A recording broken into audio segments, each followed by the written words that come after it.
Hai. Assalamualaikum warahmatullahi wabarakatuh. Sobahul khair. Selamat pagi anak solih solihah kelas 6A dan kelas 6B. How are you today? I hope you are in good condition and always happy. Before we start to study SKI secara kebudayaan Islam, let's pray to Allah Subhanahu wa taala. May Allah give us healthy and can to face together with our friends and our teacher in this school. Are you ready to study? Yes. Let's pray together. Bismillahirrahmanirrahim. Raditu billahi rabba wa bil islami dina wa bi Muhammadin nabiyya wa rasula. Rabbi zidni ilma warzuqni fahma. Amin ya rabbal alamin. And don't forget baca surah-surah pembiasaan di kelas 6. Oke? Nah, untuk materi kali ini kita akan membahas tentang wali songo yang kedua, yakni siapa? Betul sekali, yakni membahas tentang riwayat atau biografi Sunan Ampel. Untuk lebih jelasnya, mari kita simak video pembelajaran dari Bu Wahdah. Jangan lupa komen dan kritik positif untuk perbaikan video-video berikutnya ya anak-anak. Nah, kompetensi dasar menganalisis biografi Sunan Ampel dan perannya dalam mengembangkan Islam di Indonesia ini harus dicapai sama anak-anak. Mari membaca bismillah sebelum kita memulai pelajaran.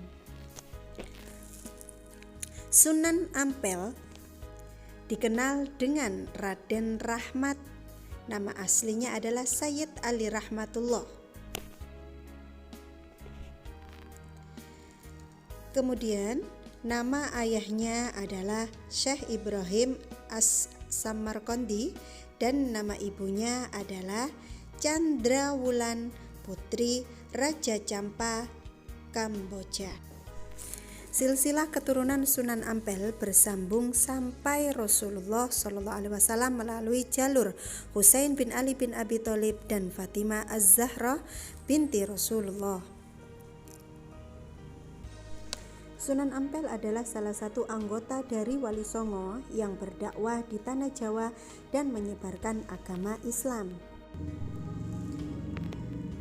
Raden Rahmat datang ke Pulau Jawa bersama ayah dan saudara tertuanya yakni Ali Murtado serta Raden Burereh yang sebelumnya tinggal di Campa.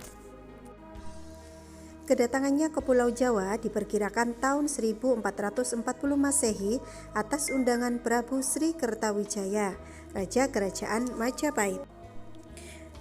Nah, Raden Rahmat diutus untuk memperbaiki perilaku masyarakat Majapahit yang konon saat itu mengalami kemunduran dan kemerosotan moral.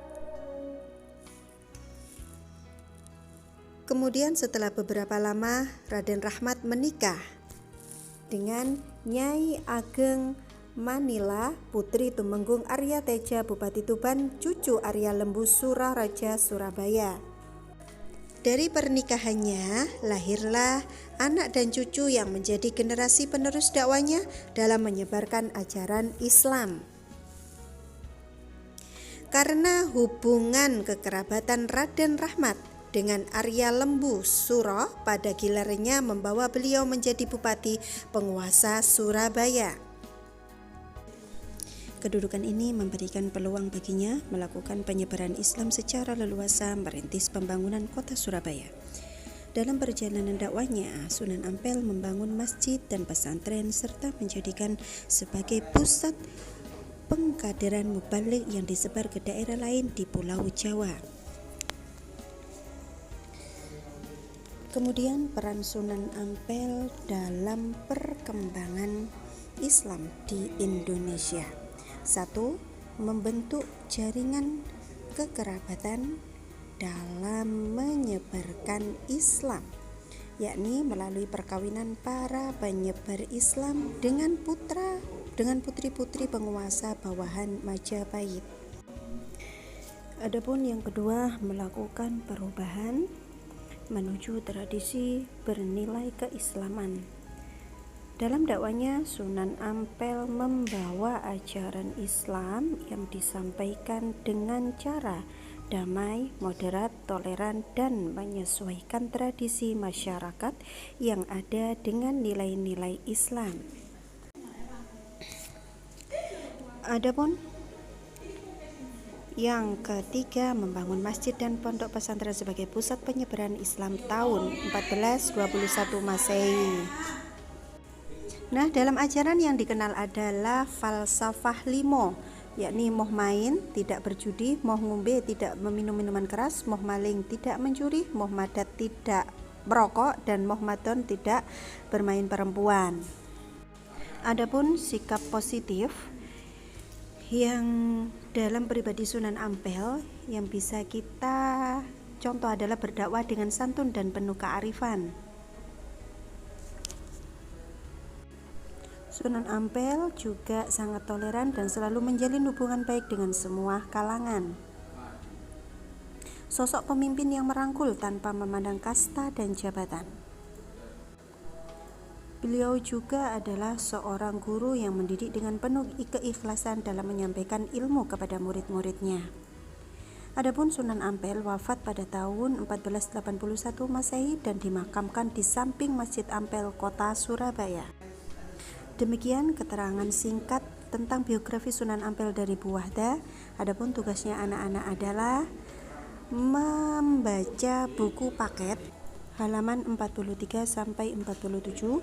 Kemudian anak-anak membuat soal beserta jawabannya 10 saja.